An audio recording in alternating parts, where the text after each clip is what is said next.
Hey guys, my name is Ryan, and welcome to Overwatch Central. So we did a video recently talking about how good Roadhog is right now, but we thought we could go a step further and talk to some Master Grandmaster players that play a lot of him. So to talk about one of the most strongest heroes in Overwatch right now, we have got the illustrious Alphacast with us. How's it going, dude? Illustrious, it's going great. Thanks for having me, Ryan. No worries, no worries. Just to start with, for people that don't know who you are, just a sort of a brief introduction, but also where are you with your rank? What is your sort of career high? And have you played for your team for the World Cup? So I'm a content creator. I do YouTube videos and streams in French only. I've been at the World Cup for Team France playing Lucio, so sadly I couldn't play any Roadhog there.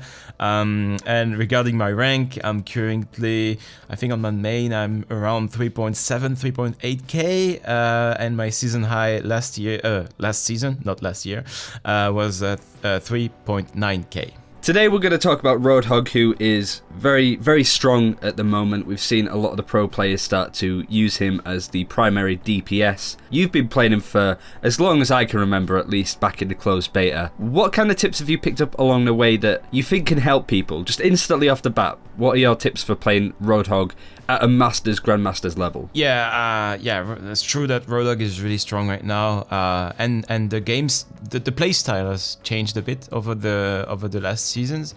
But right now, my main advice would be to always hook. It's like just you have a super low cooldown on your hook. You have 6 seconds cooldown on this. So just always hook. Try to hook as much as you can.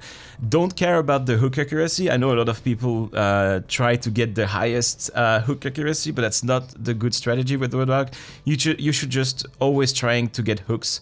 Always trying to abuse the hitbox as well. I know I'm gonna make enemies saying that, but try to abuse that. For example, if a Widow is camping on the rooftop, try to hook her even though you don't see her, because the hook hitbox is actually a sphere. It's a pretty big sphere, and you can abuse that to get people that you don't even see around doorways or on rooftops. I'm sure a lot of people experienced that already, sadly. I got a few other advice. Always heal behind cover. It's not really useful to heal in front of the enemies. I tend to always jump and heal at the same time, so it makes me moving. So in the middle of a fight, gives me a bit of mobility while healing myself. So it's pretty good to do that. Regarding the hook in itself, always melee after shooting someone. When you hook someone, left click and then melee. You should be doing that all the time. It makes a huge difference because, for example, characters like Reaper or Mei, you can sometimes one-shot them if you do that correctly and fast enough. The timing is really difficult to get, but you can one-shot those characters if you do it properly and if you're in good range. But sadly, the hook is pretty inconsistent, let's put it that way. Sometimes it's gonna be doing amazing things. You're gonna be able to catch people from the other side of the map, behind a wall, behind some crazy things. But sometimes the hook is just gonna put the targets behind you or on the side. It's super weird. So I think Blizzard needs to work a bit on that again, because it's still not consistent enough to my taste. It's pretty weird. Like the most annoying example is Ana.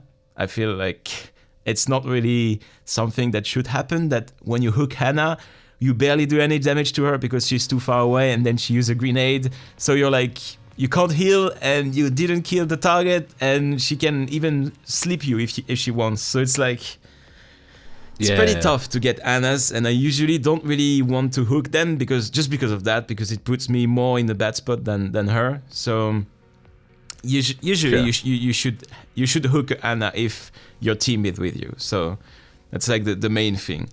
I would also like to put the emphasis on the right click. The right click is, to me, the most difficult part of his kit. It's like, it's really difficult to master because the range is a bit weird. You have to be in mid-range, but not too mid-range. It's pretty weird. It's like you have to be at the right place and you have to predict where your target's gonna go. but the right click is insanely good. And if you can manage to master that, you're going to be really, really effective as Roadhog. It's like one of the things I like to say is what makes a good Roadhog and an amazing Roadhog. Like the difference between the two is how effective the Roadhog is at killing people without the hook. It's like, if you hook someone and you kill him, fine, you're a good Roadhog. But if you can manage to flick shot people in melee range, if you can manage to right click people without the hook, then you're gonna be an amazing Roadhog. So that's like, my main advice is try to work on your right click and on your flick shots in melee range. Yeah, learn how to gauge your distance, basically. Yeah, exactly. Because you see a lot of people left clicking when they should right click and right clicking when they should left click. Yeah. In that area, sort of between 5 to 10 meters. Yeah. It's a bit of a grey area, isn't it, really? Yeah, when playing against a Roadhog, that's where you want to be. You want to be in 3 to 4 meters range, not away from, not more than that, because otherwise you can get killed instantly by the right click, and not less than that, because otherwise you can get one shot by the left click. So you have to be in this grey area, and it's a bit awkward for a Roadhog if someone is here because you're like, can't really do damage to him, and you take at the same time a lot of damage. So yeah, I mean, other advice, I would say positioning is key, of course, because you don't have any mobility, you have one of the biggest hitbox in the game, you don't have any armor, so you're just basically a sack of HP. You're really easy to take down. So I would say always hide when you can, and also don't be afraid of flanking. That's something we've been debating a lot with my team. Whether or not I should be flanking sometimes. Basically, if you can flank efficiently and get an important pick, then yes, it's worth it, of course, but sometimes you can flank and completely ruin the team fight because you get picked off on your own. But sometimes there's no really other choice to unlock a situation than to just flank and try to get an important pick. So we see a lot of pro players do that as well. Like, for example, on Dorado, some Roadhogs are just gonna go on the left on their own and try to get an important pick and just retreat after that. So if you're comfortable enough with your escape route, don't be afraid of flanking, I would say, and try to get really important picks. Aside from that, you should be just always poking Reinhardt's shield. It's like also a very important thing to do. That brings me on to the next point pretty well, actually. There seems to be a lot of confusion between, and it's the same with D.Va, kind of what your role should be doing. Should you be just right-clicking the enemy's Reinhardt shield, or should you be flanking around trying to get off picks? How do you try and approach Roadhog? What kind of, if you're telling somebody how to play Roadhog, what are you telling them to do? I would usually tell them to just poke Reinhardt's shield, because it's super important to get the poke going. You're one of the best characters at poking Reinhardt's shield, so you should be trying to do that most of the time. But the problem is sometimes you're gonna have a D.Va using the Matrix and just blocking all of your shots, so it can be tough. And D.Va is really, D.Va is a real problem to Roadhog right now, because you have to kill her by hooking her, but she can escape super easily, and you're not gonna do a lot of damage because of the armor. Like D.Va is a really good pick against Roadhog because she does a lot of damage to him, but also because he can't really do anything against her. It's like the only thing you can do as a Roadhog is just tell your team, okay guys, I'm gonna hook this D.Va, you have to burst her right now, you have to kill her, otherwise she's just gonna escape, and the hook is gonna be for nothing. So I would say just try to poke Reinhardt's shield, hook the D.Va, and let your teammates know that you're gonna hook the D.Va, and tell them to burst the D.Va. Usually you want to have the Reinhardt to do a lot of melee damage so she can't block it, and the Zarya to just like burn through her the armor without having to worry about the Matrix. So I would say try to do that most of the time in a regular frontline composition. Cool, so there's the general sort of tips and tricks and what you should be doing as Roadhog. Let's talk about him at the moment, because we're in a very tank-heavy meta, and we were talking before we recorded this, and we both sort of agreed that it isn't Roadhog's fault necessarily. He just seems to have fallen into this situation where he's almost a must-pick when it comes to dealing damage. Yeah, he's He's always been a good pick. It's just that before, since Reaper was a way more prominent pick, it was pretty tough to play Roadhog against nano boosted Reaper, like using a speed boost and everything. You could get like just rushed and picked off super easily. And since we don't see a lot of Reapers nowadays, and there's more Divas. And yes, Diva is good against Roadhog, but then Roadhog is also important to hook the Diva to try to get her. So it's kind of a weird situation where the meta is basically at the same time good and bad for him, because like for example, you also pick Soldier. Soldier is gonna do a lot of damage on you if you show yourself, and he's gonna be able to charge his ult super fast.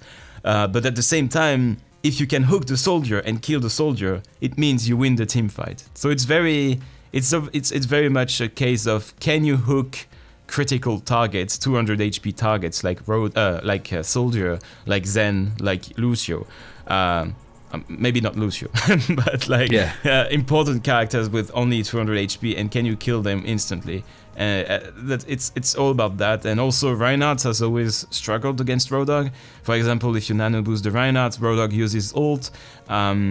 If Reinhardt tries to do a fire strike, if you're good with your timing with the hook, you can hook Reinhardt just after the fire strike. There's a lot of plays that you can apply against the meta team composition right now. It's like, so I would say yes, Roadhog is strong, but it's not necessarily his fault he's in the meta right now. It's more like the meta is not so rich compared to last season, I would say, so there's less room for counter picks to Roadhog.